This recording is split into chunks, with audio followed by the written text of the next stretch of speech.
আজকে হবে স্বামী শারদানন্দ। স্বামী শারদানন্দ সম্বন্ধে একটা খুব সুন্দর কথা বলেছিলাম। রীতানন্দ স্বামী লিখছে, মায়ের ভারী আর ঠাকুরের ভারী, মায়ের দাড়ি, স্বামীজির সঙ্গে অতন্দ্র প্রহরী। এই হচ্ছে শারদানন্দ সমাধি তিনটে বিশেষণ দিয়েছেন। সেই শারদানন্দজির কথা পড়া হবে। আর এটা খুব একটা কাকতালীয়ের মতো যে স্বামীজি হয়তো জেনেই দিয়েছিলেন, জেনে বুঝে, কিন্তু আমরা সেরকম কিছু পাওয়া যায় না লিখিত ভাবে। যে শারদানন্দর নামটা একেবারে সার্থক হয়েছিল না, সারা জীবন মায়ের জন্য উৎসর্গীকৃত ছিল ওনার সবকিছু, মানে মাময় না, মাও যেমন ওনাকে ভালোবাসতেন সেরকম উনিও যতদিন পর্যন্ত মা ছিলেন ততদিনই বলছেন না যে মা চলে যাওয়ার পরে, রাজা মহারাজ চলে যাওয়ার পরে আমার আর কাজ করতে চাই, মানে কাজের সেই উৎসাহ ওনার আর ছিল না। বেশিদিন থাকেন নতুন কয়েক বছর, তা 4-5 বছর, 5 বছর পরে চলে।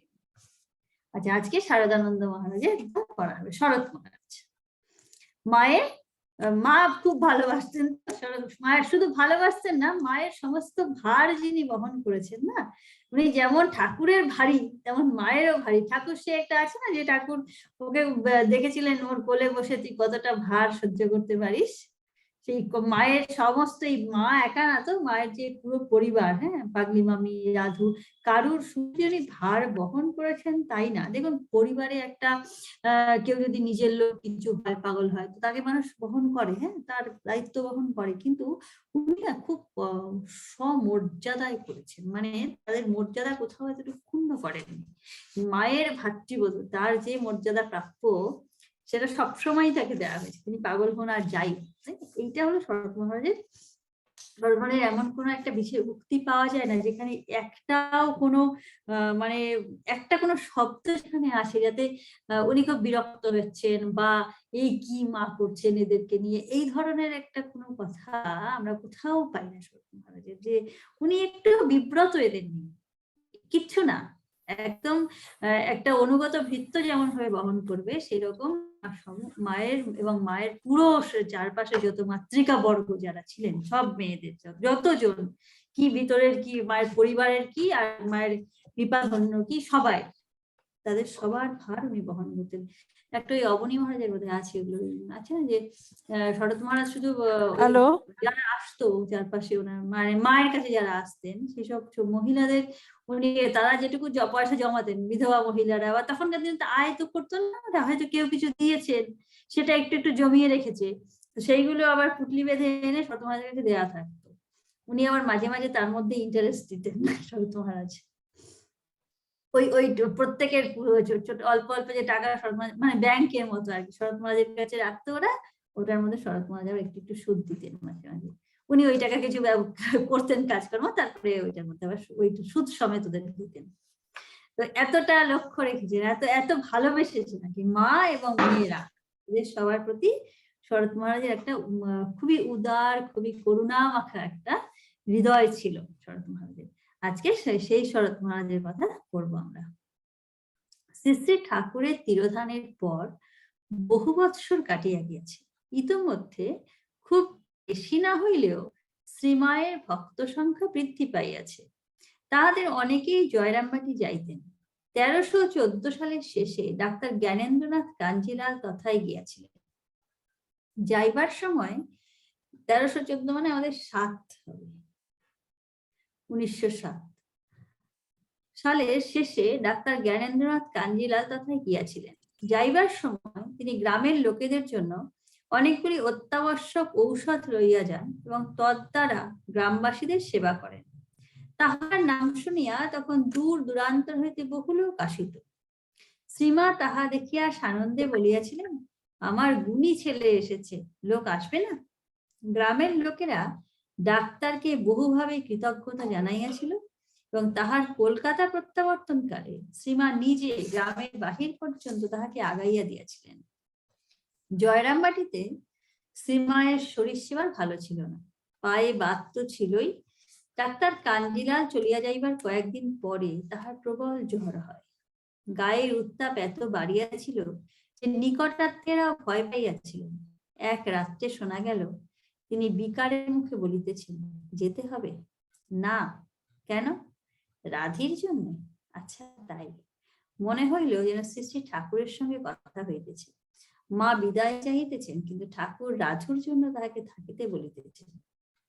যাহা হোক, ডাক্তার কাঞ্জিলাল যাইবার সময় গুটি কয়েক পেটেন্ট ওষুধ রাখিয়া গিয়াছিলেন। উহারই একটির ব্যবহারে সে যাত্রা তিনি সুস্থ হইয়া উঠিলেন।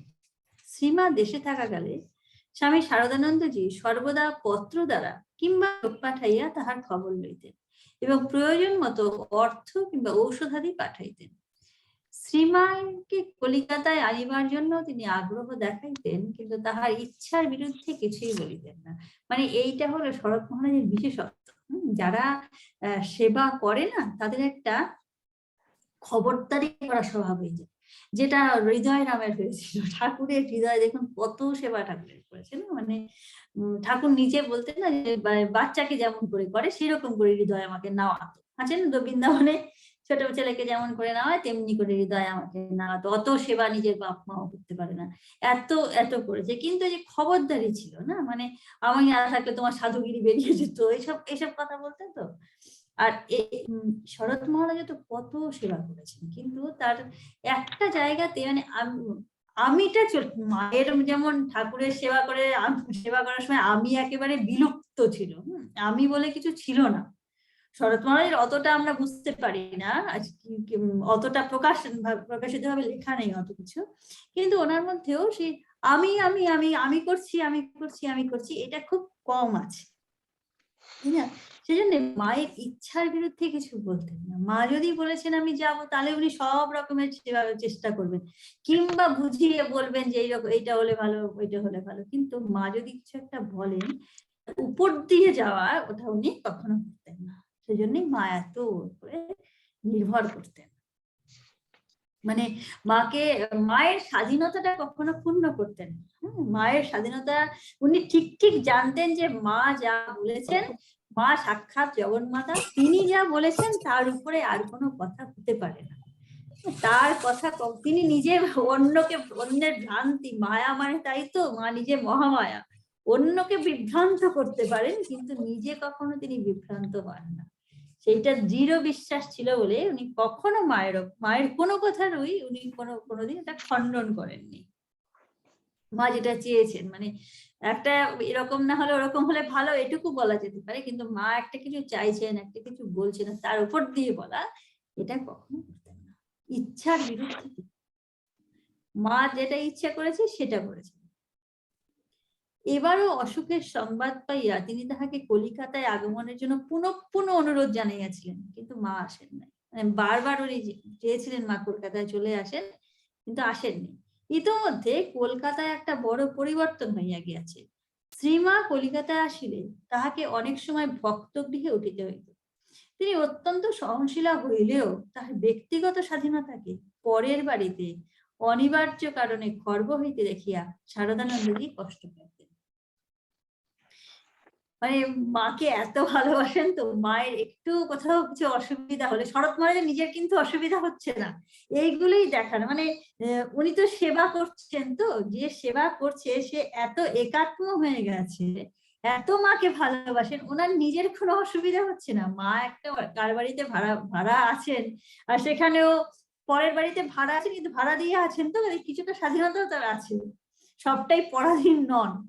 তবুও কিন্তু মায়ের কোথায় কি একটু অসুবিধা হচ্ছে, মানে হয়তো এই এদিকে গিয়ে একদিক দিয়ে ছেলেরা থাকে, ওদিকটায় মায়ের মেয়েরা বা মা যেতে পারছেন না, এইটুকু হয়তো হবে এটা বাইরের জায়গায়, অন্য লোকের বাড়িতে।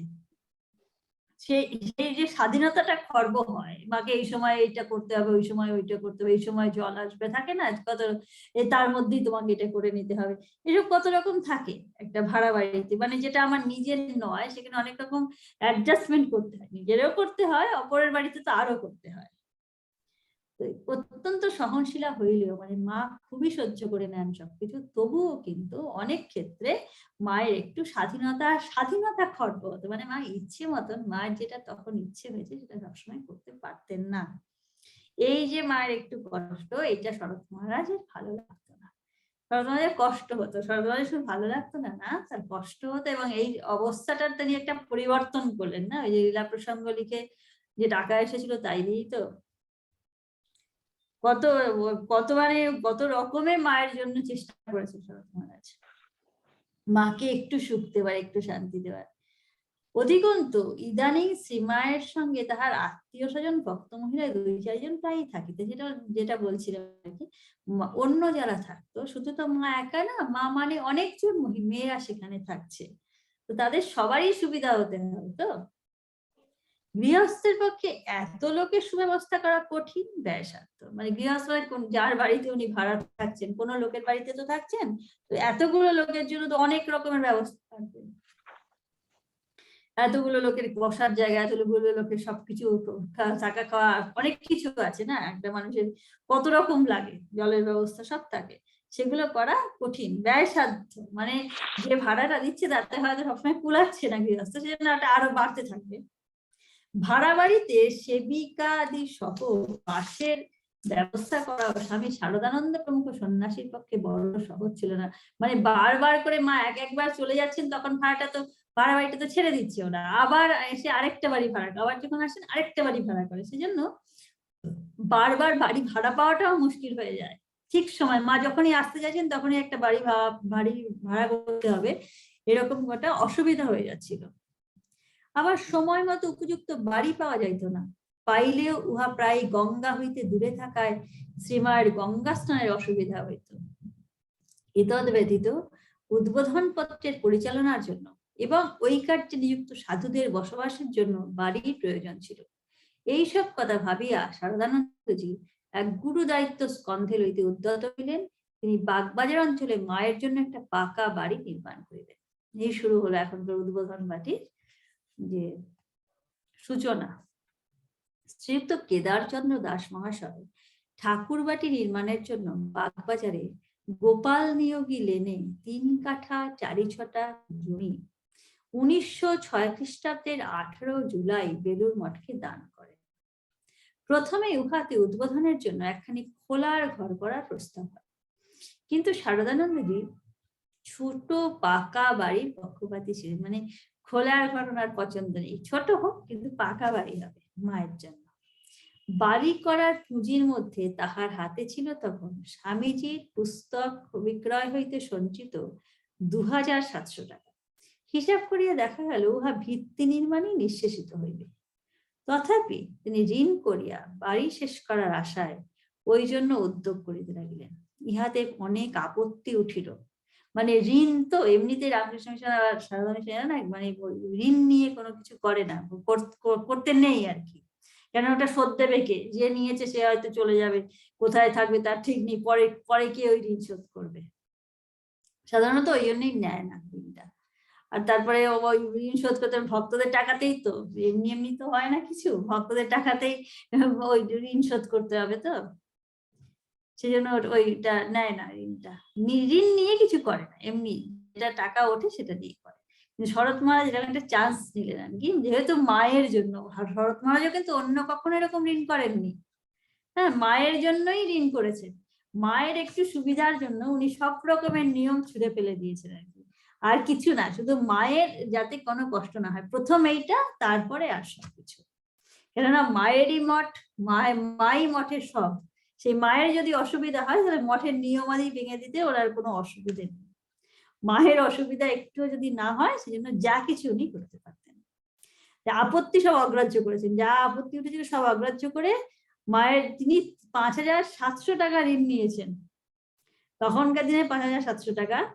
1907 খ্রিস্টাব্দের শেষ ভাগে কার্যে অবতীর্ণ হইলেন। অবশ্য ইহাতে ব্যয় সংকুলন হইল না, আরো অর্থ সংগ্রহ করিতে হইল। অবশেষে অশেষ পরিশ্রমের ফলে প্রায় 11,000 মুদ্রা ব্যয়ে গৃহ নির্মাণ কার্য সমাপ্ত হইল। মানে বেশ বড় সড়ই বাড়িটা হয়েছিল। তখনকার দিনে 11,000 টাকা, মানে এখনকার ধরুন 11 লক্ষ টাকা। তো খুব ছোট্ট বাড়ি তো না, মোটামুটি একটা মানুষ থাকার মতো বাড়ি। আর যেহেতু এই অসুবিধাগুলো মায়ের কি ছিল, এক গাদা সব মায়ের সঙ্গী সাথে ছিল, তো একজন মা তো না, মা একা তো না, সে সবার জন্যই ওই বাড়ি হয়েছে। কিন্তু মায়ের নামে যদিও হয়েছে, মায়ের জন্য বলা হচ্ছে, কিন্তু যেমন ওটা উদ্বোধনের জন্য, তেমনি সব মেয়েরা যাতে শান্তিতে থাকতে পারে তার জন্য হয়েছে, শুধু মায়ের একার জন্য না। তাহলে তো একটা বাড়ি ভাড়া করলে হয়েই যেত, বাড়ি ভাড়াতে যে কষ্ট মায়ের হতো সেটা কিন্তু অন্য মেয়েদের কষ্ট হতো, যে এটাও তার একটা বড় কারণ যে উনি এই বাড়িটা করেছেন, সেটা মায়ের নিজের কষ্ট এবং মায়ের সঙ্গে যারা আছে তাদেরও যেন কারোর কোনো কষ্ট না হয়। সেই জন্য একটা বড় বাড়ি, 11,000 টাকার বাড়ি, মানে এখনকার দিনের 11 লক্ষ, তারও বেশি হবে। এই বাটিতে তখন একতলায় 6খানি ঘর, দ্বিতলায় 3খানি ঘর এবং ত্রিতলে 1খানি, সর্বসময় মোট 10খানি ঘর ছিল। মানে নেহাত ছোট নয়, 3তলা বাড়ি। যেখানে খোলার ঘর করবে বলেছিল, সেখানে উনি ঋণ করে টাকা নিয়ে একখানা 3তলা বাড়ি মায়ের জন্য করে দিলেন। এই হচ্ছে শরৎ মহারাজ। তারপরে ওই লীলা প্রসঙ্গ লিখে লিখে এই ঋণ শেষ শোধ হয়েছিল কিন্তু লীলা প্রসঙ্গ লিখে।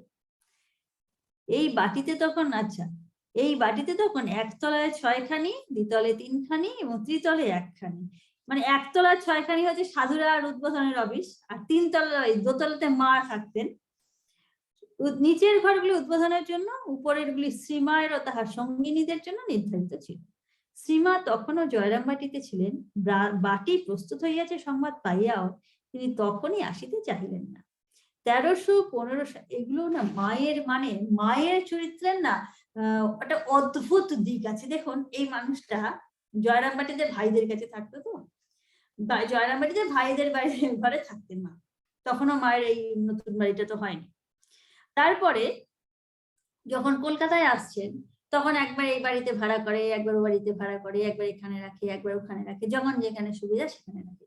সেখানে নানা রকম অসুবিধা, কিন্তু শরৎ মহারাজ যে বাড়িটা বানিয়েছেন, মাকে যখন বাড়ি, যেই উনি সংবাদ পেলেন যে আমার একটা বাড়ি হয়েছে, অমনি একেবারে মাতৃকা বর্গকে নিয়ে দৌড়িয়ে বাড়িটায় চলে এলেন, এরকম না কিন্তু মহারাজ। কত রিজার্ভ আছে, হয়েছে, ভালো হয়েছে, নিচের তলায় উদ্বোধন আছে, উপরে গেছি, আমার জন্য ঘরে গেছি, খুব ভালো কথা। তার মানে তুমি বলেছো বলেই আমি একবারে দৌড়ে বাড়ি চলে এলাম, আমার বাড়ি হয়ে গেছে, আমি একবার সপরিবারে এসে গেলাম, সবাই এরকম না। মায়ের না খুব একটা মর্যাদাটা না কখনো একটুও মা ভাঙতেন না, নিজের মর্যাদাটা এক চুলো এদিকে যান। বাটি প্রস্তুত হইয়াছে সংবাদ পাইয়াও তিনি তখনই আসিতে চাহিলেন না, তখনই কিন্তু মা আসলেন না। বাটি হয়েছে, হোক, যখন যাব তখন থাকবো। ওই বাটি হয়ে, মানে বাড়ি করেছো বলে আমি গিয়ে থাকবো না, আমি যাব যখন তখন ওই বাড়িতে থাকবো। তোমরা বাড়ি করে দিয়েছো বলে আমি এখনই গিয়ে ওখানে থাকবো, আমি থাকবো বলে বাড়ি হয়েছে, ওরকম না। তোমরা বাড়িটা করেছো, আমি যখন যাব তখন থাকবো। 1315 সালের এই ঘটনা এখানে উল্লেখযোগ্য। ওই সালের ফাল্গুনের শেষে কামারপুকুরে শ্রী শ্রী ঠাকুরের জন্মোৎসব করিবার জন্য কাকুরগাছি যোগোদ্যান হইতে স্বামী যোগবিনোদ তথায় উপস্থিত হন এবং উৎসবটিকে সর্বাঙ্গ সুন্দর করিবার জন্য শ্রীমাকে জয়রামবাটি হইতে লইয়া যান। উৎসবে শ্রীমা খুবই আনন্দ পাইয়াছিলেন। উৎসবের অব্যবহিত পরেই জয়রামবাটিতে এক নূতন পরিস্থিতির উদ্ভব হইল এবং উহার প্রতিবিধানের জন্য শ্রীমা তাহার অতি বিশ্বস্ত এবং ধীর স্থির সন্তান স্বামী শারদানন্দকে ডাকিয়া পাঠাইলেন। ঘটনাটা হলো এই, শ্যামা সুন্দরী দেবীর দেহত্যাগের পর শ্রীমাই ভ্রাতাদের সংসারে অভিভাবিকা ছিলেন, কিন্তু তখন তাহারা ও ভাতৃবধূগণ সকলেই সাবালক। তাহাদের মধ্যে মতবিরোধ ও স্বার্থের সংঘর্ষ প্রতি পদে প্রবলভাবে দেখা দিতে লাগিল। অতএব উপায়ান্তর না দেখিয়া শ্রীমা স্থির করিলেন যে ভ্রাতাদের ইচ্ছানুযায়ী বিষয় বন্টন করিয়া দেওয়াই শ্রেয়।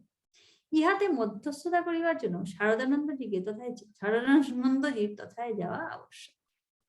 1909 খ্রিস্টাব্দের 23শে মার্চ স্বামী শারদানন্দজি শ্রীযুক্তা যোগিনমা, গোলাপমা এবং একজন ব্রহ্মচারীর সহিত জয়রামবাটি যাত্রা করিয়া পরদিনই তথায় উপস্থিত হইলেন। মানে ওদের জমিটা ভাগ করে দেওয়ার জন্য মা শরৎ মহারাজকে ডেকেছেন। এমনিতে দেখুন, ভাইরা কিন্তু কত বিশ্বাস ছিল না, ভাইরাও শরৎ মহারাজের এত বিশ্বাস, এত আস্থা যে শরৎ মহারাজ এলে সবটা ঠিকঠাক সবার জমি ভাগ করে দেবে। ওরা কিন্তু আমিন ডাকতে যায়নি না, যে শরৎ মহারাজ যা করবে সেটা মেনে নেবে। অবশ্য দলিল নিয়ে যুদ্ধ অনেক করেছিল না, ওই ভূমানন্দ স্বামীর বর্ণনা আছে না, যে শরৎ মহারাজ যেই আসছে অমনি চুপ করে যাচ্ছে, আর যেই শরৎ মহারাজ চলে যাচ্ছে অমনি দলিলটা বগল দাবা করে প্রসন্ন মামা দৌড়াচ্ছে। খুব সুন্দর সুন্দর বর্ণনা গুলো ওখানে আছে ভূমানন্দ স্বামী। 1909 খ্রিস্টাব্দের 23শে মার্চ স্বামী শারদানন্দজি শ্রীযুক্ত যোগীন মা, গোলাপ মা অপর একজন ব্রহ্মচারীর সহিত জয়রামবাটি যাত্রা করিয়া পরদিনই তথায় উপস্থিত হইলেন। অতঃপর তিনি নবাসন, কামারপুকুর ইত্যাদি স্থানে কয়েকদিন বেড়াইয়া আসিলেন। এই সময় দেখা যাইত যে বৈষয়িক কার্যের জন্য আসিলেও শ্রীযুক্ত শরৎ মহারাজ অধিকাংশ সময় সকলের সহিত শ্রী রামকৃষ্ণ প্রসঙ্গাদি করিতেন অথবা স্বামীজির জ্ঞানযোগ সম্পাদনা করিতেন। শ্রীমা তখন খুবই ব্যস্ত থাকিতেন। সংসারের দৈনন্দিন কর্ম ছাড়াও শারদানন্দজির জন্য দুই বেলা কিছু তরকারি প্রভৃতি রান্না করিতেন। জল পড়িয়া উঠোনের মাটি অসমতল হইলে স্বহস্তে সমান করিয়া দিতেন। দেখিয়া শুনিয়া ব্রহ্মচারীর মনে শ্রীমাকে সাহায্য করার আগ্রহ জন্মিল। কিন্তু জয়রামবাটিতে ওইভাবে শ্রীমায়ের হাত হইতে কাজ কাড়িয়া লইলে মামিদের অখ্যাতি হইবে বলিয়া শারদানন্দজি তাহাকে সাবধান করিয়া দিলেন। যেমন মা তেমন শরৎ মহারাজ। ওদিকে দেখে এত মাকে ভালোবাসেন, কিন্তু ওইখানে যদি মার হাত থেকে কাজ কেড়ে নেয় তো মানে মা করছেন, ননদ বউয়েরা বাড়িতে বসে রয়েছে, তারা করছে না, এটাই তো গ্রামে এটা ভালো দেখায় না। যদি আবার একজন ব্রহ্মচারী এসেছে মায়ের হাত থেকে কাজটা কাড়ে, তাহলে এটাই চোখ দিয়ে দেখানো হলো যে মাকে করতে হচ্ছে, বাড়ির বউয়েরা করছে না, এটাই তো। সেইটা যাতে না হয়, মামিদের যাতে অখ্যাতি না হয়, তার জন্য শরৎ মহারাজ বারণ করছেন। মানে মা করছেন, করুন। এতটা মায়ের এবং মায়ের পরিবার সবার প্রতি একটা গভীর ভালোবাসা। এটা একটা থাকে না, যাকে মানুষ ভালোবাসে না, শুধু যে তাকে ভালোবাসে থাকে তাই না। যখন কারোর প্রতি খুব গভীর মানুষের ভালোবাসা হয়, তখন তার সংক্রান্ত যে যেখানে আছে সবার প্রতি একটা গভীর ভালোবাসা আসে, শুধু সেই ব্যক্তির প্রতি না। যেমন ঠাকুরের আছে না, মা বলছেন যে ওরা এত গুরু ভক্তি যে কামারপুকুরের বিড়ালটাকে পর্যন্ত ওরা ভালোবাসে, বিড়ালটাকে পর্যন্ত প্রণাম করে। সেখানে মায়ের ভাইয়েরা, তো এই ভালোবাসাটা শরৎ মহারাজের মধ্যে বিকশিত হয়েছিল। শুধু একজনকে না, যে ভালোবাসায় যিনি প্রিয়, তার যে যেখানে তার সম্পর্কযুক্ত আছে সবার প্রতি একটা গভীর সম্মানের ভাব, গভীর শ্রদ্ধার ভাব। শুধু ভালোবাসা বললে এটা হয় না। শরৎ মহারাজ তাদের সকলকে মানে তাদের পূর্ণ মর্যাদা দিতেন। এইভাবে দিন কয়েক কাটিয়া গেলে জমি জমা মাগযোগ করিবার জন্য গোয়ালপাড়া হইতে যুক্ত কেদারনাথ দত্তকে আনানো হইল। কেদারবাবু আসিয়া কার্যভার লইলেন। এদিকে শরদানন্দজির দৈনন্দিন সৎপ্রসঙ্গ সম্পাদনা কার্যাদি পূর্ববৎ চলিতে লাগিল। জমির মাপ হইয়া গেলে ভাগাভাগির প্রসঙ্গ আসে। দলিল সমস্ত তখন কালীমামার হাতে। প্রসন্ন মামা উহা নিজের জিম্মায় রাখিতে চাহেন, সুতরাং প্রথমে দলিল ভাগের প্রশ্ন উঠে। কিন্তু স্বামী শারদানন্দজি রায় দিলেন জমি ও দলিল একই সঙ্গে বিভক্ত হইবে। বড় মামার তাহা মনোপুত হইল না। তাই যে ঘরে বসিয়া কথা হইতেছিল, শারদানন্দজি সেখান হইতে একটু অন্যত্র যাইবা মাত্র তিনি দলিলগুলি হস্তগত করিতে চাহিলেন। ইহাতে দুই ভ্রাতার কাড়াকাড়ি আরম্ভ হইল। এমন সময় শারদানন্দজি আসিয়া পড়ায় বড় মামা বিফল মনোরথ হইয়া বসিয়া পড়িলেন। মানে শরৎ মহারাজকে ভয় পেতেন আর কি। বস্তুত গৃহস্থ বাড়িতে এইরূপ স্তরে যে প্রকার মনোমালিন্য গোলমাল হইয়া থাকে, বর্তমান ক্ষেত্রে তাহার বিন্দুমাত্র অল্পতা ছিল না। মানে একটা সাধারণ পরিবারে যেমন হয় তার থেকে কিছু আলাদা নয়। মানে এই সাধারণ একটা পরিবারের মধ্যে থেকে কিন্তু মা উঠে এসেছেন। মায়ের চরিত্রটা এতটা সাধারণ একটা পরিবার, যে পরিবারে দুই ভাইয়ের, মানে ওরাও কিন্তু খুব গরিব ছিল। এটাই আশ্চর্য না, যে ওরাও তো আগে আমরা পড়েছি না, মায়ের যখন বাবা মারা গেলেন রামচন্দ্র, তখন মায়ের আত্মীয় স্বজনদের বাড়িতে ছেলেদের রেখে শ্যামাসুন্দরী মানুষ করছিলেন। মানে এত কষ্টে ওরা মানুষ হয়েছে, বড় হয়েছে এত কষ্টে। কিন্তু যখন বড় হলো তখন দুই ভাইয়ের মধ্যে কিন্তু সেই হৃদ্যতা থাকলো না। এখন আমরা একটু ভালো হয়েছে যখন অবস্থা, তখন আমরা মিলে একসাথে মিলে থাকি, দুজনেই সমানভাবে সেই ভালো অবস্থাটা ভোগ করি। তা না, তুমি আলাদা আমি আলাদা, যেমন হয় আর পাঁচটা সংসারে, ঠিক সেই রকমই হতো। অথচ এইখান থেকেই মার মতো চরিত্র এসেছে। আর মায়ের যে চরিত্র তার মধ্যে কিন্তু খুব একটা অলৌকিক কিছু, মানে যেটাকে আমরা অলৌকিক বলি না, যে এই তিনি জগদ্ধাত্রী হলেন, কি এই তিনি কালী হলেন, এই সূর্যটাকে ঢেকে দিলেন, এই তিনি বললেন তো বৃষ্টি হলো, এই তিনি বললেন রোদ উঠলো, এইরকম খুব একটা বেশি মায়ের জীবনে দেখা যায় না। মায়ের হলো একটা অদ্ভুত সুন্দর একটা চরিত্র। অপূর্ব সুন্দর একটা চরিত্র মা আমাদের জন্য রেখে গিয়েছেন। আর সেই যে চরিত্রটা বিকশিত হয়েছিল সেটা খুব একটা সাধারণ পরিবারের মধ্যে হয়েছে।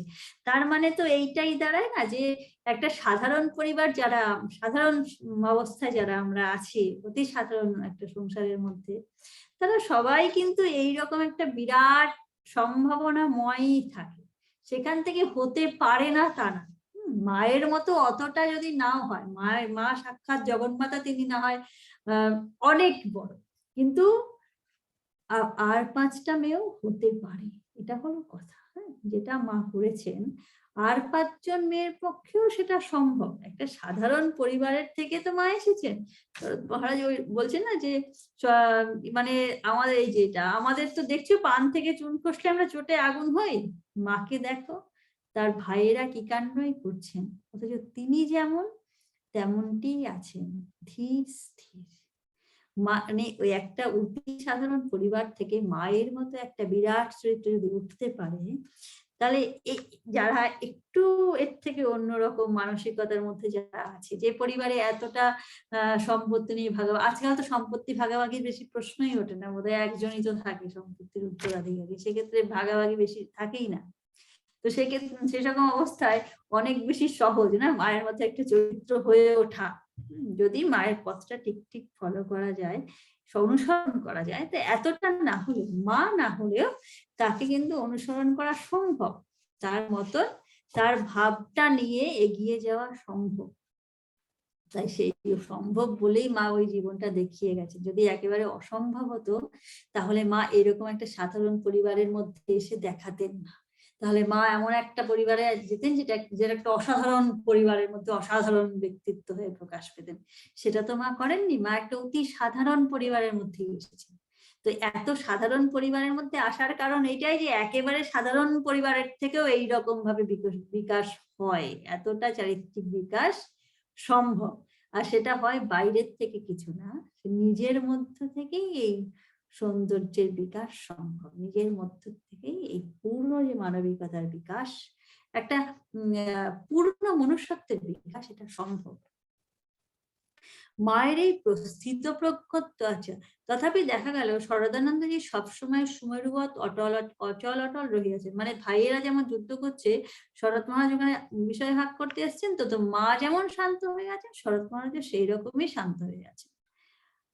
তাহারই উপর নির্ভর করিয়া শ্রীমাও এই সমস্তের ঊর্ধ্বে স্বমহিমা প্রতিষ্ঠিত রহিয়াছে। মানে মাও, ওরা যে জমি নিয়ে এত কারাগারি করছে, এটাতে মায়েরও কোনো কিছুমাত্র মা লিপ্ত নন, শরৎ মহারাজও দূরে আছেন। মায়ের মানে শরৎ মহারাজের সব কাজগুলো করছেন, কিন্তু ওনার মনের মধ্যে কেবল এই জ্ঞান যোগের, উনি নিজের মনটাকে রেখেছেন জ্ঞান যোগের সম্পাদনা আর ওনার ঠাকুরের প্রসঙ্গ। বাকি যে কাজটা, সেটা বাইরের যে কাজ, সেটা কিন্তু যেমন করার তেমনই করছেন। ঠিক মায়ের যেমন ছিল না, যেমন নহবতের ওখানে যেমন মা ছিলেন, যে মায়ের মনটা পুরো একটা ভাব নিয়ে সারাদিন থাকতো ঠাকুরের সেবা, হাত পায়ে অনেক রকম কাজ হতো, কিন্তু মনের মধ্যে কেবল ঠাকুর থাকতেন, আর দ্বিতীয় কোনো চিন্তা সেখানে আসছে না। শরৎ মহারাজও তাই এইরকম একটা ঝামেলার মধ্যে পড়েছেন, দুই ভাই দলিল নিয়ে মারামারি করছে, তাই সেরকম অবস্থা না, কিন্তু তার মধ্যে উনি সুমেরুবৎ অটল। মানে সুমেরু পর্বত যেমন একটা স্থির হয়ে আছে, অতটা অটল, অতটা একটু ওনার মধ্যে চাঞ্চল্য নেই।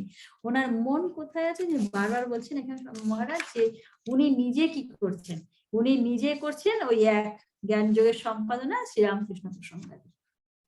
এছাড়া ওনার নিজের কিন্তু মন অন্যত্র নেই, হাত পা দিয়ে কাজ করে। স্বামীজি বলছেন না কর্মযোগে, যে হাত পা গুলো কাজ করবে, ইন্দ্রিয়গুলো কাজ করবে, কিন্তু তোমার মনটা একটা অন্য জায়গায় ধরা থাকবে এবং স্থির ভাবে ধরা থাকবে। মানে এখন একটু চিন্তা করলাম, একটু করলাম না, এখন অনুশীলনের সময় সেটা হতে পারে, কিন্তু এরা তো সবাই মানে প্রতিষ্ঠিত ছিলেন, সেজন্য ওদের আর ওই রকম চাঞ্চল্য কিছু মাত্র ছিল না।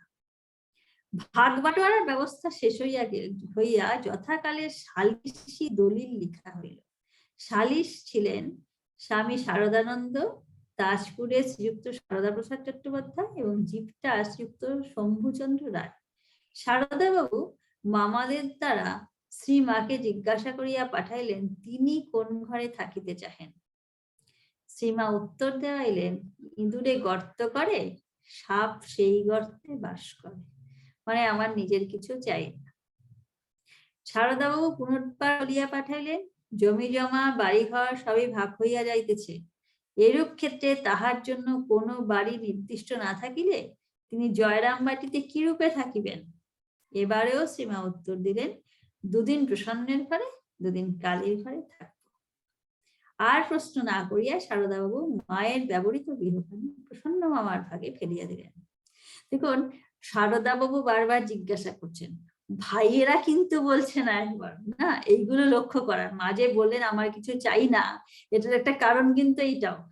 সারদাবাবু ভাগ করার সময় জিজ্ঞাসা করছেন, এই তাজপুরে শ্রীযুক্ত সারদা প্রসাদ চট্টোপাধ্যায়, উনি বোধহয় জমিদার ছিলেন ওখানকার, উনি জিজ্ঞাসা করছেন মাকে বারবার করে, আপনি কোথায় থাকবেন, কোন ঘরে মা থাকবে। ভাইগুলো একবারও বলছে না। না প্রসন্ন মামা বলছেন, না কালী মামা বলছেন যে দিদিকে, দিদির ঘরটায় ওই ঘরটা দিদিকে দিয়ে দাও, ওরা তো বলছে না। তো মা যদি একটা ঘর ওখানে দাবি করতেন, তাহলে সারা জীবন মাকে বলতো ওই ঘরটা আমার ছিল, দিদি ওটা নিয়েছে। এই তো হতো, যেমন হয় বলে যেত সাধারণ একটা পরিবার, সাধারণ পরিবারে এটাই হবে। সেই জন্য মায়ের অতি বিচক্ষণ মা কারুর ঘরে নেবেন না। মা ওইটাই বলছেন, বানিয়েছে মায়ের জন্য উদ্বোধন অত কষ্ট করে, তাতেই মা যেদিনই খবর পেয়েছেন সেদিনই দৌড়ে এসেছেন, এরকম কিছু না। আর এখানে এদের বাড়ি নেবেন। এবারেও শ্রীমা উত্তর দিলেন, দুদিন প্রসন্নের ঘরে, দুদিন কালীর ঘরে থাকবো। আমার নিজের কোনো লাগবে না বাবা, তোমরা নাও তোমাদের যা লাগবে। আর প্রশ্ন না করিয়া সারদাবাবু মায়ের ব্যবহৃত গৃহখানি প্রসন্ন মামার ভাগে ফেলিয়া দিলেন। দলিল লেখাপড়া হয়ে প্রসন্ন মামার ভাগে যখন ফেলা হলো, প্রসন্ন মামা তো একবারও বললেন না যে ওই ঘাটটা দিদি থাক, বলেছে? একবারও না। ও বলবে না, তার কোনো উল্লেখ নেই। প্রসন্ন মামা একটা কথা বলেছেন, সেই জন্যই মান নেন। প্রসন্ন মামা খুব সহৃদয় ভাবে বলতেন যে দিদিকে, আমার ঘর, এই ঘরটা দিদির জন্যই থাক, তাহলে কি না বলতেন? অন্য লোকে কেন বলবে, বাইরের লোক কেন বলবে? যদি বলতে হয় মামারা বলবে, ওরা নিজেরা বলবে। পরেও তো যখন মায়ের যে মন্দির হয়েছে না, কালী মামা বলেছেন দিদিকে তো এমনি দেওয়া উচিত, কিন্তু ওই পুরো জায়গাটা যদি টাকা দিয়ে ঢেকে দাও, তখন ওই জায়গা দেবো, দিদির মায়ের জন্মস্থানটা। মানে ওই রকমই তো। সেইখান থেকে, সেই পরিবারে, তাদের মধ্যে থেকে এতটা মা হওয়া যায়, মানে মায়ের মতন। মা না হয় সাক্ষাৎ জগন্মাতা জন্মেছেন, কিন্তু মায়ের এটাই তো দেখিয়েছেন যে যে তুমি যে পরিবেশেই থাকো না কেন, তার চেয়ে তুমি বড় হবে, হচ্ছে কথা। পরিবেশটা তো তোমার হাতে নেই, আর কিছু অন্য কেউ তোমার হাতে নেই। তুমি নিজে তোমার নিজের হাতে থাকো, তুমি যা করার সেটা করো। তোমার নিজেকে বাঁচানোর জন্য, তোমার নিজেকে বিকশিত করার জন্য, নিজেকে বড় করার জন্য যা দরকার সেটা তুমি করো। অন্য কেউ তোমার জন্য করবে না, আর কেউ করে দিতে কাউকে পারেও না। এবারে শ্রীমা উত্তর দিলেন, এটা আর প্রশ্ন না করিয়া সারদাবাবু মায়ের ব্যবহৃত গৃহখানি প্রসন্ন মামার ভাগে ফেলিয়া দিলেন। অনন্তর শ্রীমা, যোগিনমা ও গোলাপমাকে জানাইলেন যে তিনি কলিকাতায় যাইবেন। তদনুসারে শারদানন্দজি যাত্রার দিন স্থির করিলেন 21শে মে শুক্রবার। মানে বাড়ি ভাগভাগি হয়ে গেল। এবার মা কারো এখানকার কোনো কিছুর উপর কোনো দাবি দেওয়া নেই, এবার কলকাতায় যাচ্ছেন। ওখানকার উপরও মায়ের কিন্তু কোনো দাবি নেই। মার তাহলে তো এক্ষুনি বাড়ি হয়েছে, এক্ষুনি আমি গেলাম করতে। কোনো কিছুর প্রতি মায়ের কোনো, ঠাকুর যেমন একটা আমার মাথায় 10,000 টাকার একটা টাকা দিতে চাইলো, লক্ষ্মী নারায়ণ বলে বলেন ঠাকুরের মাথায় একবারে বাড়ি মারলো, এইরকম না। এইরকম মার আমরা পাই না, কিন্তু এটা একটু খুব সাবলীল ভাবে, সহজ ভাবে করা। মায়েরও তো চূড়ান্ত দেখ, যেমন ওই টাকা ঠাকুর নেননি, সেরকম মাও কিন্তু নেননি, তাই না? মাও তো নেননি। অথচ মা বলেনি তো আমার মাথায় যেন একটা বাড়ি মারলো, বলেছে? বলেনি। ওইসব হয় না, নিচ্ছেন না, খুব সাধারণ ভাবে নিচ্ছেন না। আমার লাগবে না, কি হবে এত টাকা, দরকার নেই কিছু। তার জন্য ভিতরে একেবারে একটু ছটফট কিছু। মা সাক্ষাৎ লক্ষ্মী তো, মা নিজেই তো এইসব অর্থ সম্পদের দেবতা। তাহলে আর মা কিসের জন্য ওই রকম মা করতে পারে না, অতটা মার মধ্যে কোনো এতটা প্রতিক্রিয়া কিছু হয় না, সহজে করে। এত সব বাড়ি নিয়ে এত ঝঞ্ঝাট, এত কিছু হলো, বাড়ি ছেড়ে দিয়ে দুই ভাইকে দুই বাড়ি দিয়ে চলে এলেন কলকাতায়। হয়ে ওইখানে সমস্যাটা মিটিয়ে দিয়ে তারপর ওই দিন বিকালে 4টার সময়, মানে যেদিন হয়েছে সেদিন 21শে মে, তদনুসারে যাত্রার দিন সিট করে 21শে মে শুক্রবার, ওই দিন বিকালে 4টার সময় গাড়িগুলি কোয়ালপাড়ায় পৌঁছিবে এবং একটু বিশ্রামের পর বিষ্ণুপুর রওনা হইবে, ইহাই কথা ছিল। কিন্তু গাড়ি পৌঁছতে দেরি হয়ে যাবে। চারিখানি গাড়ির একখানিতে শ্রীমা ও মায়ের ভাইজি রাধু ও মাপু, দ্বিতীয় খানিতে যোগিন মা ও গোলাপ মা, তৃতীয় খানিতে স্বামী শারদানন্দজি এবং চতুর্থ খানিতে পূর্বোক্ত ব্রহ্মচারী ও আশুতোষ নামক জয়রাম মাটির জনৈক ভক্ত। গাড়িগুলি সন্ধ্যার অনেক পরে রাত্রি 8টা-9টায় কোয়ালপাড়ায় আসিলে গ্রামবাসী ভক্তবৃন্দ শ্রীমায়ের গাড়ির বলদ খুলিয়া দিয়া নিজেরাই টানিয়া চলিলেন এবং ক্রমে সকলে কেদারনাথ দত্তমহাশয়ের বাটিতে উপস্থিত হইলেন। বিলম্বের কারণ জানা গেল, শিহরের রাস্তায় নদীর ধারে গাড়ি দকে পড়িয়া গিয়াছিল। গোয়ালপাড়ায় শ্রীমাকে কেদারনাথের ঠাকুর ঘরে এবং অপর সকলকে স্থানীয় বিদ্যালয় গৃহে বিশ্রাম করিতে দেওয়া হইল। এত বিলম্ব হইবে বুঝিতে না পারিয়া ভক্তগণ বৈকালে জলযোগের জন্য সামান্য মিঠাই ও নারিকেলের সন্দেশ রাখিয়াছিলেন। রাত্রির আহারের কথা তাহাদের মনে বিন্দুমাত্র উদিত হয় নাই। তাহারা নিশ্চিন্ত মনে মায়ের সঙ্গে ধর্মপ্রসঙ্গ করিতে লাগিলেন। অথচ গোয়ালপাড়াবাসীরাই ওই ব্যবস্থা করিবেন ভাবিয়া কলিকাতা যাত্রীরা নিশ্চেষ্ট হইলেন। মানে কেউই খাওয়ার জোগাড় করেনি। ওরা ভেবেছে গোয়ালপাড়ার লোকেরা করবে, আর কলকাতার লোকেরা ভেবেছে, গোয়ালপাড়ার লোকেরা ভেবেছে এরা খাবে না, আর কলকাতা ভেবেছে গোয়ালপাড়া ব্যবস্থা করবে। কেউই করেনি মায়ের খাওয়ার ব্যবস্থা। মানে মায়ের কিরকম থাকে না, মানে মায়ের বলদটা ছেড়ে দিয়ে মায়ের গাড়িটা টেনে নিয়ে চললো, মাকে ঠাকুর ঘরে থাকতে দিল, অথচ মা কি খাবেন তার চিন্তা নেই রাত্রিবেলায়, অত রাত্রে। শেষে তবু মায়ের ব্যবহার, এটা তো গভীর মহারাজ লিখছেন কিনা, এইরকম একটা পরিস্থিতিতে মা কি ব্যবহার করছেন সেটা যখন তারা বুঝিলেন যে বৃথা সময় নষ্ট হইতেছে, তখন বয়স্কদের নির্দেশে ব্রহ্মচারীজি সদর দরজায় গিয়ে হাঁক দিলেন, বড্ড দেরি হয়ে যাচ্ছে। তখনই সকলে আবার গাড়িতে উঠিয়া বিষ্ণুপুরের দিকে চলিলেন। পথে রাত্রি 10টায় তাহারা কতুলপুরে নামিলেন এবং এক ময়রার বাড়ি হইতে এক কোন প্রকারে গরম রুচি সংগ্রহ করিয়া শান্তিনাথের মন্দিরে রাত্রের আহার শেষ করিলেন। মানে একটা কোনো মা এখানে আছে যে মা একটাও কথা বললেন? মা বললেন যে আমাদের খাওয়ার কোনো ব্যবস্থা নেই, তোমরা কি করছো? কোনো একটা উল্লেখ নেই।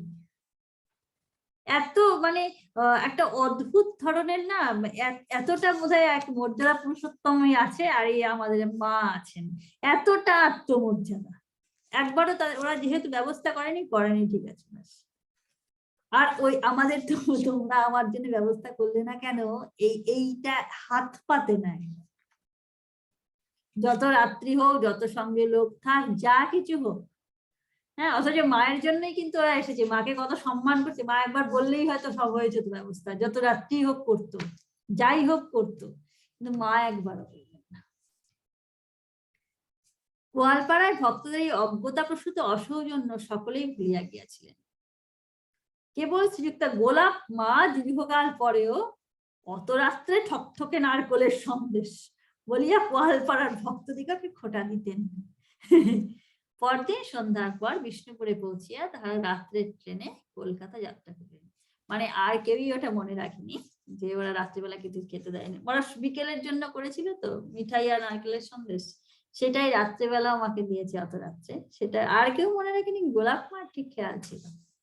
মানে মায়ের যে কষ্ট, এটা কি গোলাপ মা নিজের জন্য বলেছে?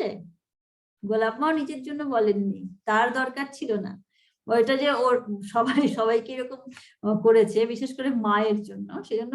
আর সবাই যদি মনেও হয়ে থাকে তারা কেউ বলবে না, কিন্তু এই মানুষটি মুখে বলে দেবে। ঠাকুর বলতেন না, গোলাপ ভীষণ সরল, যা মনে আসে তাই বলে, সবসময় তো এটা অভ্যাস করেছিলেন গোলাপ মা, মানে যা ওনার মনে উঠতো সেটা সঙ্গে সঙ্গে বলে দিতেন। সেই জন্য একদিকে যেমন সকলের অনেকের অপ্রিয় হয়েছিল, আছে না শরৎ মহারাজ বলতেন সবসময় সোচ্চারে করে, একটা ডাব দেবে তাও সারা বাড়িকে জানিয়ে দেবে, এইরকম ছিল আর কি স্বভাব। একটা সবকিছু বলে দিতেন, যা মনে আসতো ওটা বলতেন। 23শে মে এই গোলাপ মা, এই যে গোলাপ মার জীবনটা দুঃখের মানে একেবারে এর চেয়ে দুঃখী বোধ হয় আর কেউ হতো না। তাই না? গোলাপ মার জীবন এমন ছিল। সেই গোলাপ মা সবকিছু মানে পুরো মুছে গেল না? মায়ের সান্নিধ্যে যখন উনি এলেন আর সবকিছু মুছে গেল। তখন শুধু গোলাপ মা পরিচয়ই উনার শেষ। আর আর অন্য কোনো, উনি নিজে ছাড়া অন্য কিছু ওনার পরিচয় নাই। অন্য কারোর সঙ্গে ওনার পরিচয় যুক্ত নয়। উনি নিজে মায়ের সাথে আছেন, এইটুকুই। সেজন্যই এইসব কথা বলতে পারে মানুষ। যে লোকটা দুঃখে শোকে একেবারে ভেঙে পড়ে রয়েছে, সে কি বলতে পারে এরকম? বহুদিনের পুরনো কথা মনে করে গত রাত্রে ঠাকঠাকে সন্দেশ বলে বলতে পারে না।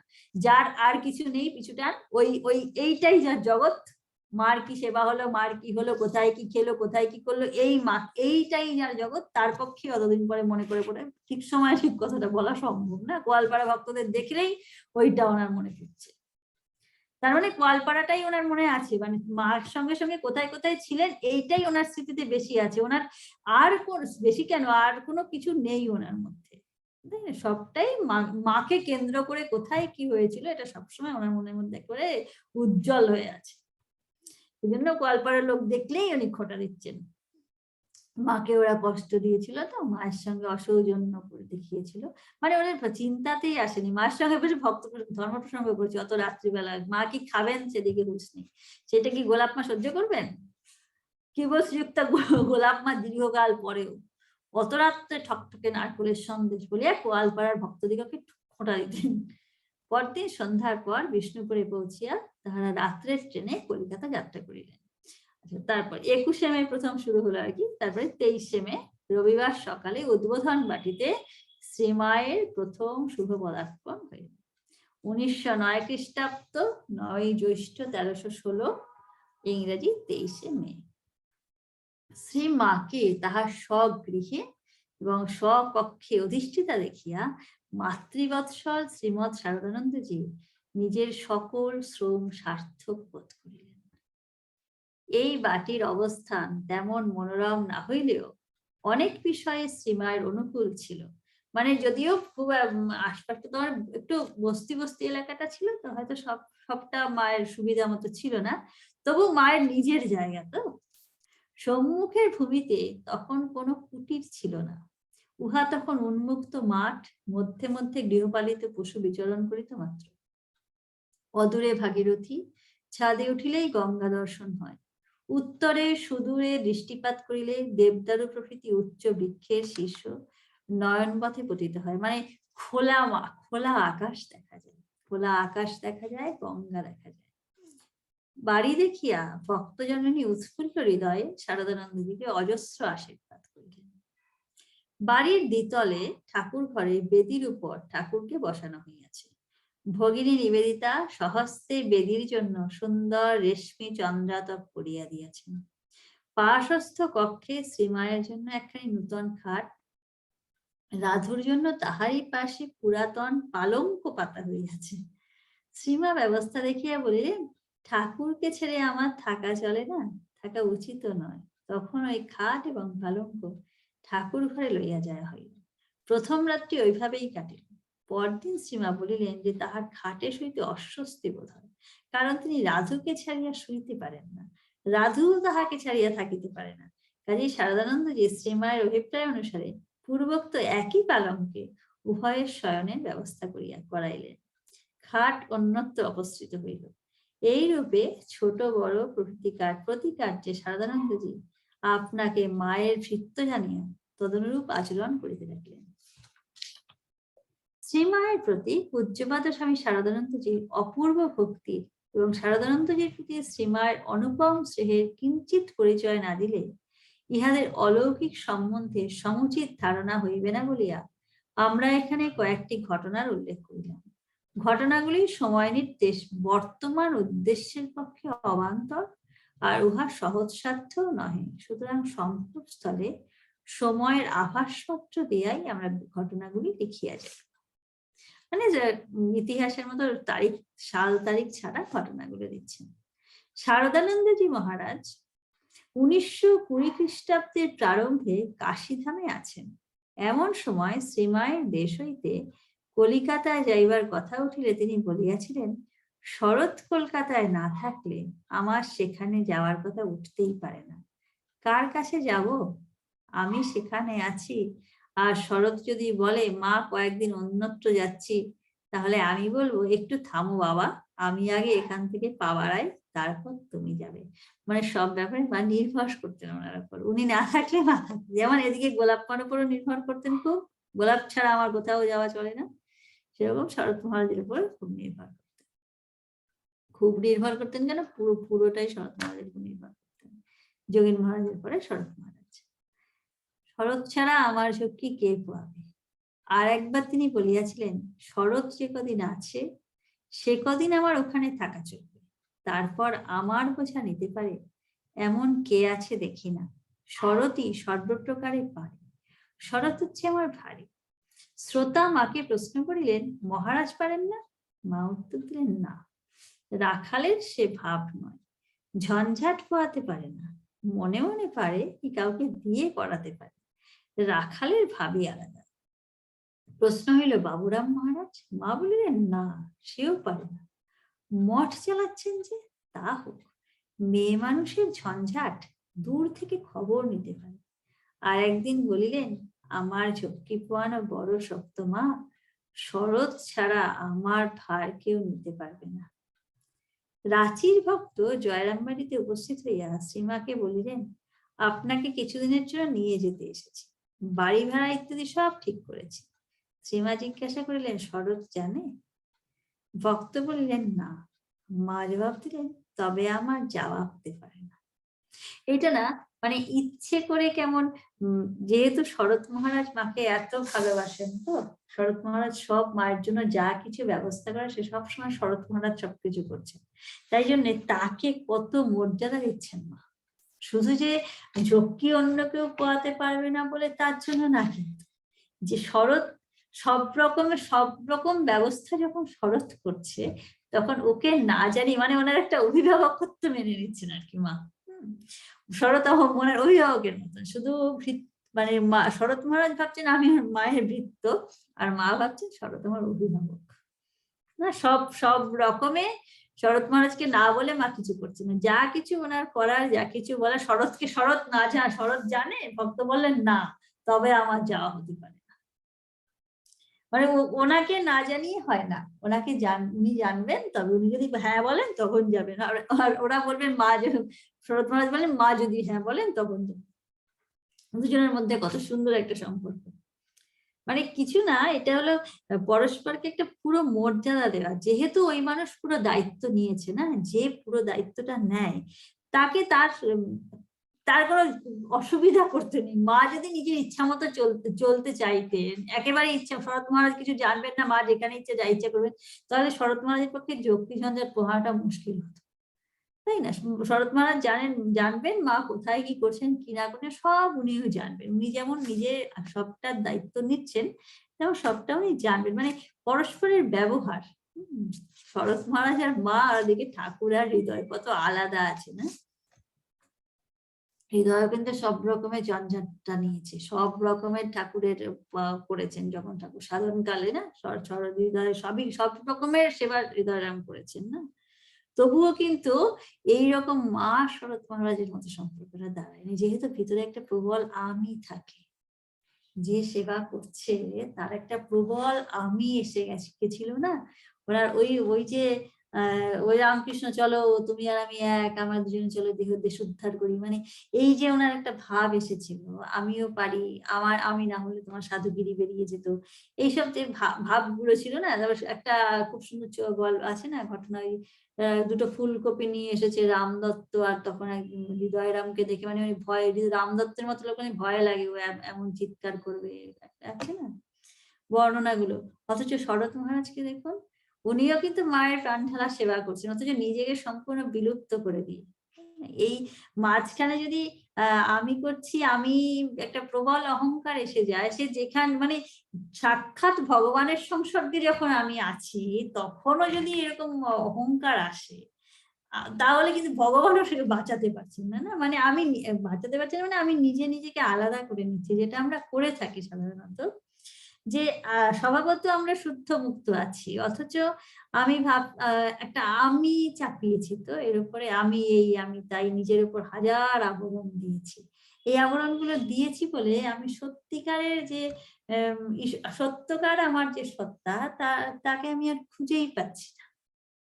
এইগুলো সেই রকমেরই একটা রূপকের মতো, যে যদি তুমি সাক্ষাৎ ভগবানের সংসর্গে আছো, তো মায়ের কাছে শরৎ মহারাজ আছেন, সাক্ষাৎ জগদীশ্বরী, তার কাছে শরৎ মহারাজ আছেন। শরৎ মহারাজ অতি দিনহীন, তার মধ্যে আমি তোমার সেবা করছি তো দূরে যাক, আমি আপনার মানে ভৃত্য বললেও কিছু না, আমার মায়ের বাড়ির দারোয়ান। শরৎ মহারাজ বলতেন না, আমি মায়ের বাড়ির দারোয়ান। সে একজন, একটা ঘটনা আছে না, যে একজন দেখা করতে এসেছে পূর্ববঙ্গে, সুরেন্দ্র রায় বোধহয় নাম ছিল।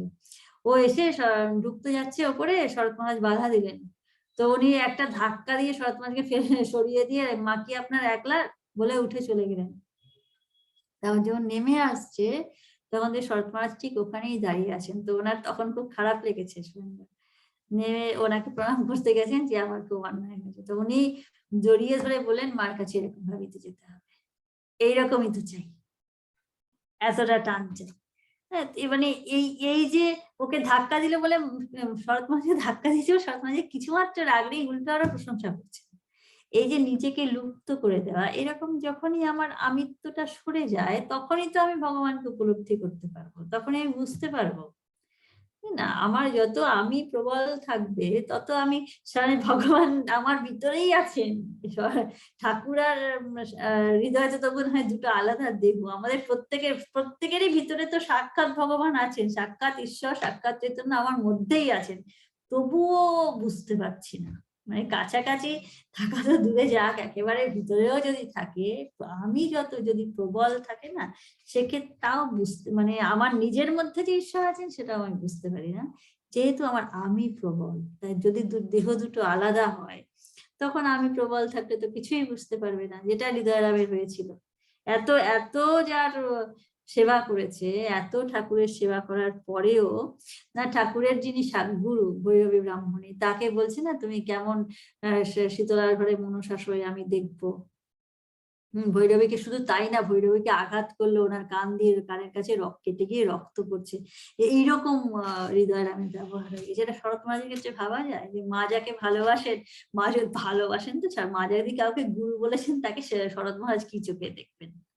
আর ঠাকুরের গুরু ভৈরবী ব্রাহ্মণী, তাকে হৃদয়ে আঘাত করছে, তার কানের কাছে রক্ত বেরোচ্ছে। আচ্ছা, মায়ের কথাতে যে হৃদয়ে সাথে বচসা হচ্ছে, একটু বচসা হতে গিয়ে ওই যে কিছু না চিনুসাকারীর এটোটা ভৈরবী ব্রাহ্মণী ফেলেছিলেন, তাতেই এত রাগ হয়ে গেল হৃদয়ে, যে মারলো পর্যন্ত, সাহস কত দূর গেছে। মেরেছেন বলে ওনার কানের কাছ থেকে রক্ত বেরিয়ে এসেছে। মানে সেবা করছি বলে, আমি তোমার সেবা করছি বলে আমি তোমার, মানে এতটাই হয়ে যাবে, আমি আর তোমার সেবক নেই তাহলে, তাই না? তুমি আমার হাতের পুতুল হয়ে গেছে, আমি যেমন চালাবো তুমি তেমন চলবে, এইরকম ভাব এসে যায়। বেশি অহংকার হয়ে গেলে এরকম থাকে। তো এটা, এগুলোকে আমরা রূপকই বলতে পারি, তাই না? এইসব ঘটনাগুলো রূপকই, যে যদি যতই তুমি সান্নিধ্যে থাকো না কেন, যতই তুমি কাছে থাকো না কেন, ঈশ্বরের সাক্ষাৎ কাছেই থাকো, ঈশ্বরের মানে তোমার অন্তরে ঈশ্বর আছেন, তুমি ঈশ্বরের অতি সান্নিধ্যে আছো, অতি নিকটে আছো, সবই ঠিক আছে। কিন্তু তোমার নিজের অহংকার যদি প্রবল থাকে, আমি যদি এত প্রবল হয়, কাঁচা আমিটা যদি এত প্রবল হয়, আমার মতো কেউ নেই, আমি সব করছি, এইরকম ভাব যদি কারো প্রবল হয়, তাহলে কোনো অবস্থাতেই না তাকে, সে নিজেকে কিছুতেই সেই উচ্চ স্থানে নিয়ে যেতে পারে না। তার আর মানে যা আছি ওইটুকুই থাকে। সে কাঁচা আমির থেকে পাকা আমি আর ভগবানের সান্নিধ্যে থাকলেও হয় না। আর মায়ের ক্ষেত্রে, শরৎ মহারাজের ক্ষেত্রে এই আমিটা একদম বিলুপ্ত ছিল। উনি এত করেছেন, মা ওকে সম্মান দিচ্ছেন, তাই না? মা বলছেন যে শরৎ না থাকলে আমি কি করে যাবো, শরৎ না থাকলে আমি যাবো না। শরৎ জানে যে তুমি এরকম ব্যবস্থা করেছো আমাকে নিয়ে যাওয়ার, ঠিক উল্টোটা, তাই না?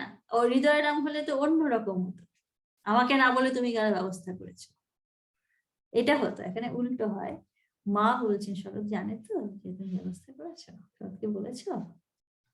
মানে যখন নিচু হয়ে যায় না, ঠাকুর বলছেন না যে নিচু জমিতে তখন তো জল দাঁড়ায়, উঁচু জমিতে তো জল দাঁড়ায় না।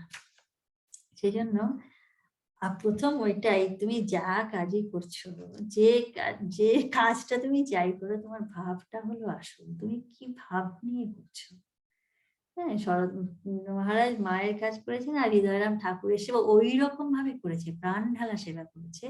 তবুও কিন্তু যদি কারো আমি প্রবল হয়, যদি কারো আমি যা করছি এটাই শেষ কথা, আমি তোমাকে যেমন ভাবে চালাবো তুমি তেমন ভাবে চলবে, যেহেতু আমি তোমার সেবা করছি আমি যা বলবো তুমি তাই করবে, এইরকম ভাব যদি প্রবল হয় তখন সাক্ষাৎ ভগবানের সান্নিধ্য থেকেও মানুষের উন্নতি হয় না। নিজে আর সে মানে সত্যকার যে বিকাশ, সত্যকার যে মানুষের যে নিজের যে চৈতন্যের বিকাশ সেটা আর কিন্তু হয় না।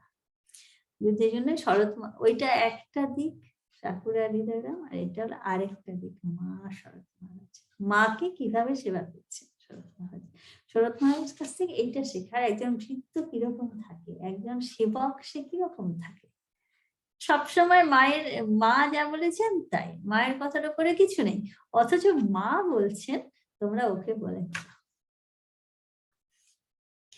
শরৎ ফিরে এসে মা জবাব দিলেন, তবে আমার যাওয়া হতে পারে না, শরৎ এসে ফিরে গেছে, আগে কলকাতায় যাই, সে যদি বলে তখন দেখা যাবে, মানে ও যদি যেতে বলে তখন যাবে। মা কি ইচ্ছে করলে একটা সিদ্ধান্ত নিতে পারতেন? এত সিদ্ধান্ত মা নিতে পারেন, কিন্তু ও বলবে তারপরে মা যাবে, যেহেতু ও সব দেখাশোনা করে, ওকে সম্মান দেওয়া, ওকে মর্যাদা দেওয়া। মানে একটা ঠাকুরের আছে না যে যদি নিজের থেকে কেউ ঠাকুর দেবেন কথা মৃত্যু, এটা খুব সুন্দর ঠাকুর উদাহরণ গুলো দিতেন, যে নিজে নিজে গিয়ে যদি বাবুর চেয়ারে বাবুর পাশে বসতে যায় কেউ, তাহলে তাকে ভাগিয়ে দেয়, তাহলে বাবু নিজেই অনেকদিন ধরে কাজ করছে, বাবু নিজেই ডেকে বসায়, তুমি আর আমি এসো, তুমি আর আমি কি একই তো বলে পাশে বসায়। তো এইটা হলো শরৎ মহারাজার মত।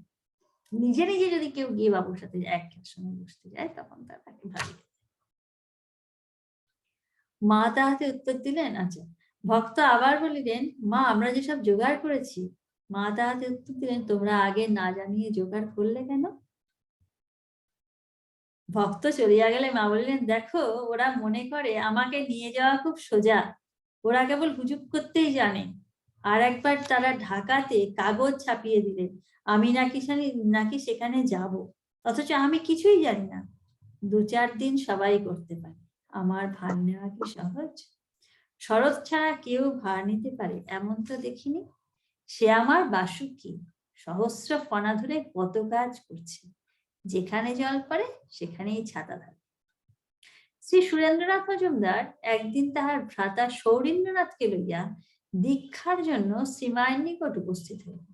শ্রীমা তখন অসুস্থ, তাই কিছুদিন পরে আসিতে বলিলেন। সুরেন্দ্রবাবু তাহাতে নিবৃত্ত না হইয়া জিদ করিতে লাগিলেন। তখন মা বলিলেন, শরতের কাছে যাও, সে যা ব্যবস্থা করবে তাই হবে। ভক্ত ধরিয়া বসিলেন, আর কাউকে আমরা জানি না, আপনার কাছে এসেছি, আপনাকে দিতেই হবে। মা উত্তর দিলেন, বলো কি? শরৎ আমার মাথার মণি, শরৎ যা করবে তাই হবে। শ্রীমা এমন জোর করিয়া কথাগুলি বলিলেন যে ভক্তদ্বয় বুঝিলেন আদেশ মানা ভিন্ন উপায় নাই। অতএব শারদানন্দজির নিকট দীক্ষার প্রস্তাব করিলেন। তিনিও বলিলেন যে শ্রীমায়ের অসুখের সময় দীক্ষা হওয়া অসম্ভব। তখন ভক্তদ্বয় শ্রীমায়ের সমস্ত কথা একে একে নিবেদন করিলেন। সব শুনিয়া শারদানন্দজি কিছুক্ষণ নিস্তব্ধ থাকিয়া বলিলেন, মা এই কথা বলেছেন, আচ্ছা তোমরা অমুক দিন প্রস্তুত হয়ে এসো। শিব আরাধ্যা দেবীর নিকট এইরূপ মান পাইলেও শারদানন্দজি নিতান্ত নিরভিমান ছিলেন। তিনি তখন লীলা প্রসঙ্গ লিখিতে আরম্ভ করিয়াছেন, ছোট ঘরখানিতে দপ্তর খুলিয়া কাজ আরম্ভ করিলেন।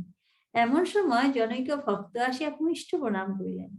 শারদানন্দজি ভক্তের দিকে চক্ষু তুলিয়া সকৌতুকে বলিলেন, এত বড় প্রণামটা যে করছো, এর মানে কি বলতো? ভক্ত বললেন, সে কি মহারাজ, আপনাকে প্রণাম করবো না তো কাকে করবো? কাকে? দৈন্যের প্রতিমূর্তি শরৎ মহারাজ প্রত্যুত্তর দিলেন, তুমি যারা কৃপা পেয়েছ আমিও তারই মুখ চেয়ে বসে আছি। তিনি ইচ্ছা করলে এখনই তোমাকে আমার আসনে বসিয়ে দিতে পারেন। শরৎ মহারাজ আপনাকে মায়ের বাড়ির দাড়ি বলিয়া মনে করিতেন। এই স্বেচ্ছায় গৃহীত দারোয়ানের কার্য কিন্তু সবসময় সুখকর ছিল। একদিন বরিশালের ভক্ত, বরিশালের লোকের একটু হয় না, রক্তচাটা থাকে, ওদের রক্তে আছে। একদিন বরিশালের ভক্ত শ্রীযুক্ত সুরেন্দ্রনাথ রায় মহাশয় মাতৃদর্শন মানসে হ্যারিসন রোড হইতে হাঁটিতে হাঁটিতে ঘর্মাক্ত কলেবরে 2-3টার সময় উদ্বোধনে উপস্থিত হল। তাহার কয়েক মিনিট মাত্র পূর্বে মাতা ঠাকুরানী বাহির হইতে ফিরিয়া বিশ্রাম করিতেছিলেন। সুরেন্দ্রবাবুকে সিঁড়ি দিয়া ওপরে যাইতে দেখিয়া দাঁড়িয়ে শারদানন্দজি বলিলেন, এখন মার কাছে যেতে দেব না, তিনি এই মাত্র ক্লান্ত হয়ে ফিরেছেন। ভক্ত ঝোঁকের মাথায় তাহাকে এক পাশে ঠেলিয়া দিয়া চলিয়া গেলেন এবং বললেন, মা কি কেবল একা আপনার? কিন্তু উপরে যাইয়া কৃতকর্মের জন্য অনুতপ্ত হইয়া ভাবিতে লাগিলেন, ফেরবার সময় দেখা না হলেই মঙ্গল। শ্রীমাকেও নিজের অন্যায়ের কথা জানাইলেন। তিনি আশ্বাস দিয়া বললেন যে ছেলের কোনো দোষ নাই এবং তাহার ছেলেরাও অপরাধ গ্রহণ করেন না। তথাপি সলজ্জভাবে নামিতে নামিতে ভক্ত দেখিলেন শারদানন্দজি ঠিক একই স্থানে একইভাবে পাহারায় নিযুক্ত আছেন। তিনি প্রণাম করিয়া কৃত অপরাধের জন্য ক্ষমা চাইলেন। ক্ষমা চাইলে শারদানন্দজি তাহাকে আলিঙ্গন করিয়া বলিলেন, অপরাধ আবার কি? এমন ব্যাকুল না হলে কি তার দেখা পাওয়া যায়? নতুন বাড়িতে আসার কয়েক সপ্তাহের মধ্যে শ্রীমা পানি বসন্তে আক্রান্ত হইলেন। তখন তাহাকে বাগবাজার স্ট্রিটের এক শীতলার পূজারীর চিকিৎসাধীন রাখা হয়। ব্রাহ্মণ প্রত্যহ আসিতেন এবং মাতা ঠাকুরানী তাহাকে গলবস্ত্র হইয়া প্রণাম করিতেন ও পদধূলি লইতেন। একদিন জনৈক সেবক প্রতিবাদ স্বরূপ তাহাকে বলিলেন যে তাহার পক্ষে ঐরূপ বিনয় প্রদর্শন অশোভন, বিশেষত ব্রাহ্মণ হয়তো চরিত্রহীন। শ্রীমা সহজভাবে উত্তর দিলেন, কি জানো, হাজার হোক ব্রাহ্মণ, ভেকের মান দিতে হয়, ঠাকুর তো আর ভাঙতে আসেননি। রোগশয্যা ছাড়িয়া আরোগ্য স্নান করিয়া শ্রীমা স্বামী শান্তানন্দজিকে বলিলেন, আমার শরীর খুব দুর্বল, নিজে উপোস করতে পারবো না, তুমি আমার হয়ে শীতলার উপোস করো আর তার পুজো দিয়ে এসো। তদনুযায়ী শান্তানন্দজি চিৎপুরের নিকট দেবীর পূজা দিয়ে আসিলেন। আরোগ্য লাভের পর শ্রীমাকে গোলাপমা যোগিনমার সহিত ললিতবাবুর গাড়িতে বিভিন্ন স্থানে লইয়া যাওয়া হইত। এইরূপে তিনি পার্শ্বনাথের মন্দির, রামরাজাতলা, হাওড়ায় নবগোপাল বাবুর গৃহপ্রীতি স্থান এবং 2বার কাকুরগাছি যোগোদ্যানে যান। 12ই সেপ্টেম্বর মিনারভা থিয়েটারে পাণ্ডব গৌরব অভিনয়কালীন দেবীমূর্তির আবির্ভাব দেখিয়া এবং হ্যারো হর মনমোহিনী ইত্যাদি সুললিত গান শুনিয়া তিনি সমাধিস্থ হইয়াছিলেন। ওই অভিনয়ে গিরিশবাবু কোন চুকি সাজিয়াছিলেন। এখন হইতে শ্রীযুক্তা গোলাপ মা মায়ের বাটিতেই বাস করিতে লাগিলেন। তিনি ছোট মামির সহিত ঠাকুর ঘরের পাশের ঘরে শুইতেন। ওই ঘরেই শ্রীমা তেল মাখিতেন ও পান সাজিতেন। গোলাপ ভাই ঠিক ঠিক লোক বাগলি আমার সাথে থাকবার। দক্ষিণের ঘরখানি তখন ভোজন গৃহরূপে ব্যবহৃত হইত। যোগিনমা তখন 2 বেলাই আসিতেন, আসিয়া ভাঁড়ার বাহির করিতেন ও কুটনা কাটিতেন। এই বাড়িতে শ্রীমায়ের আগমনের পর একবার 1 নম্বর লক্ষ্মী দত্ত লেনের দত্তগৃহে শ্রীযুক্ত যতীন মিত্রের কীর্তন হয়। ওই উপলক্ষে শ্রীমা ও ভক্তগণ আমন্ত্রিত হন। মিত্র মহাশয় পেশাদার কীর্তনিয়া না হইয়াও সুগায়ক ছিলেন। সেদিন মাথুর কীর্তন হইতেছিল, উহা সবটাই বিরহে পূর্ণ। মাথুর মানে হচ্ছে শ্রীকৃষ্ণ মথুরায় চলে যাওয়ার পরে যেটা হয় সেটা, মানে পরে ওই বিষয় নিয়ে যে সমস্ত গান, মানে বৃন্দাবন ত্যাগ করে মথুরায় গেলেন, সেই বিষয়টা নিয়ে যে সমস্ত গান, মানে রাধার বিরহ যে গান, সেগুলোকে মাথুর বলে। সেদিন মাথুর কীর্তন হইতেছিল, উহা সবটাই বিরহে পূর্ণ। কীর্তনের ভাব ও সঙ্গীতের মাধুর্যে সকলে মুগ্ধ হইয়াছিলেন। চিকের ভিতরে স্ত্রীভক্তদের মধ্যে উপবিষ্টা শ্রীমা অর্ধবাচ্য দশা প্রাপ্ত হইলেন। ক্রমে যতীনবাবুর বিদায়ের সময় উপস্থিত হইলেন। তাহাকে ট্রেনে অন্যত্র যাইতে হইবে, তাই তিনি বিরহের মধ্যেই গান সমাপ্ত করিয়া যাইতেছেন দেখিয়া ভাবাবিষ্টা শ্রীমা গোলাপমার দ্বারা বলাইলেন যে কীর্তনটি মিলনে শেষ করা উচিত। যতীনবাবু মিলন গাহিয়া গান সমাপ্ত করিলেন এবং উদ্দেশ্যে শ্রীমাকে প্রণাম করিয়া বিদায় লইলেন। এদিকে মিলন গানের ভাব, তান, লয়, স্বরমাধুর্য এমন এক অপূর্ব আবহাওয়ার সৃষ্টি করিয়াছিল যে শ্রীমা গানের শেষে সম্পূর্ণ বাহ্য জ্ঞান শূন্য হইয়া বসিয়া রহিলেন। এইরূপ ভাবাবস্থার সহিত সুপরিচিতা বুদ্ধিমতী গোলাপমার বুঝিতে বাকি রহিল না। সুতরাং তিনি তাহাকে হাত ধরিয়া উঠাইলেন এবং নামমাত্র জলযোগান্তে গাড়িতে তুলিলেন। তিনি লক্ষ্য করিলেন যে গাড়িতে উঠিবার সময় মায়ের দেহ স্ববশে নাই, পা এখানে পড়িতে ওখানে পড়িতেছে, সুতরাং তাহাকে ধরিয়া তুলিতে হইল। উদ্বোধন বাড়িতে পৌঁছিলে তাহাকে 2 জনে ধরিয়া ঠাকুর ঘরে লইয়া গেলেন। মা সেখানেও নিস্পন্দ ভাবে দাঁড়াইয়া রহিলেন। ডাকিয়া সাড়া পাওয়া যায় না, চক্ষের পলক পড়ে না। এই অবস্থা দেখিয়া গোলাপ মা বলিলেন, সেই বৃন্দাবনে মার ভাব দেখেছিলুম, আর আজ দেখলুম। সে রাত্রে কোনো প্রকারে তাহার মন বাহ্য ভূমিতে নামিতেছে না দেখিয়া ভক্তেরা পরামর্শক্রমে স্থির করিলেন তাহাকে মা বলিয়া আহ্বান করাই কর্তব্য, কারণ সন্তানের কল্যাণার্থে অবতীর্ণা জননী ছেলের ডাক অবশ্যই শুনিবেন। তদনুসারে জনৈক সেবক তাহার কানের কাছে মা মা বলিয়া ডাকিতে লাগিলেন। ইহার ফলে অঙ্গে স্পন্দন দেখা দিল। ক্রমে তিনি স্পষ্ট স্বরে বলিলেন, কেন বাবা? ভক্তগণ স্বস্তির নিঃশ্বাস ফেলিলেন। অবশেষে শ্রীমা যথাবিধি ঠাকুরকে ভোগ নিবেদন করিলেন এবং স্বাভাবিকভাবে কথাবার্তা বলিতে লাগলেন। আজকে এই থাক।